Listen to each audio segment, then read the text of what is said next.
Hi!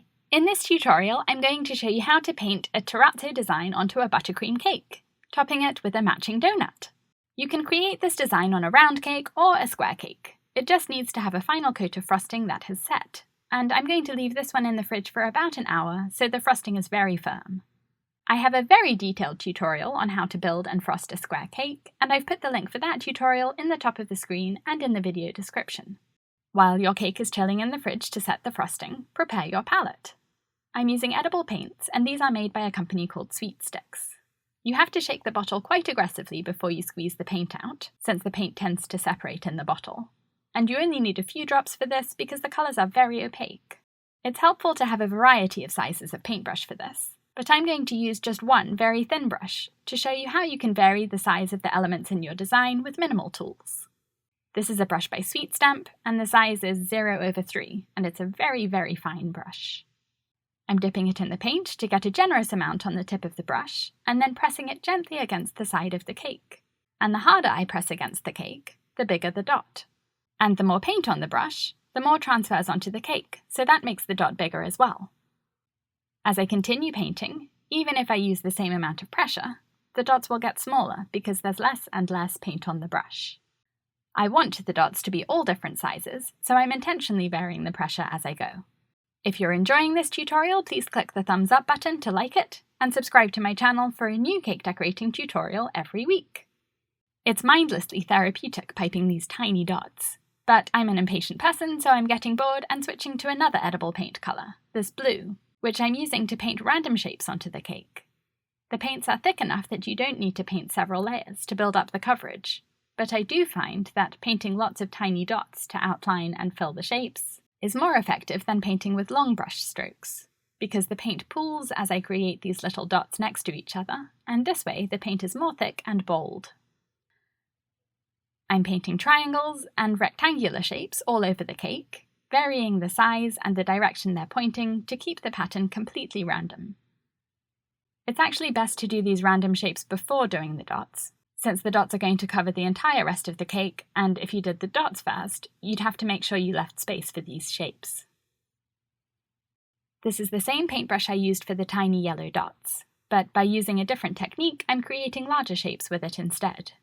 You should wash the paintbrush in hot water and dry it on a towel or paper towel in between colours, otherwise you'll dull the colours by blending in some of the previous colour.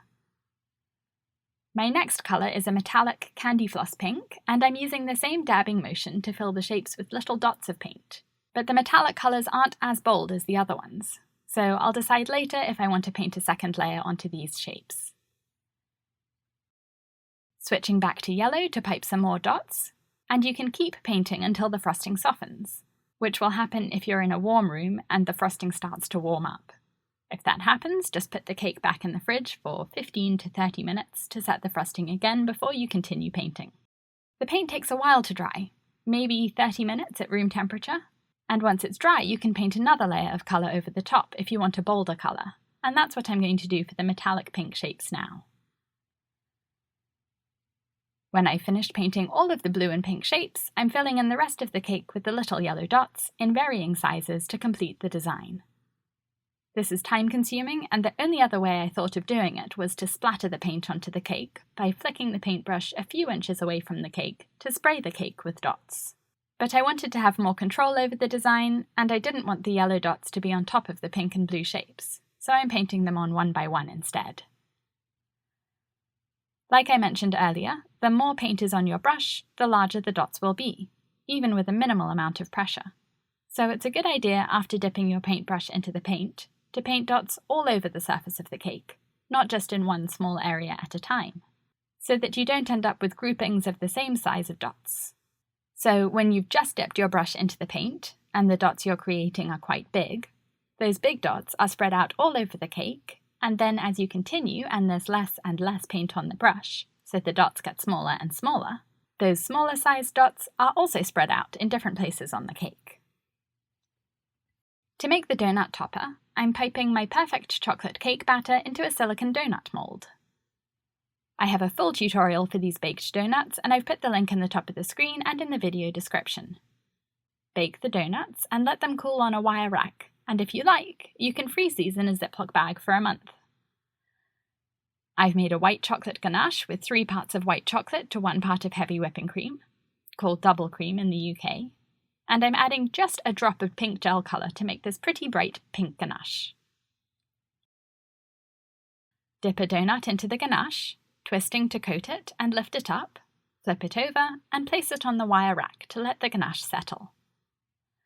You can bang the rack on the counter a few times if you need to, and I'm doing that to pop the bubble of ganache in the hole in the donut. Put the donut in a Tupperware in the fridge for about an hour to set the ganache, and then use the same paints to paint the terrazzo design onto the donut. Don't worry if the ganache coating isn't perfectly smooth, because once you've covered it in the design, you won't notice any small imperfections. These paints behave in the same way on the ganache as they did on the buttercream on the cake, and I love the way the design looks on the donut. To attach the donut to the cake, poke a wooden skewer all the way down to the bottom of the cake, or at least halfway down, to hold the donut steady. Put it slightly off-center, since it will poke into the left or right side of the donut, not straight up the middle. Check that the skewer goes at least halfway up the donut, but make sure it won't poke through the top of the donut. Now lower your donut on, and you should do this with a chilled donut so that the ganache is firm and won't be damaged by your fingers. And the paint should be dry too so that you don't damage that. And there it is! A beautiful painted terrazzo cake. Thanks for watching!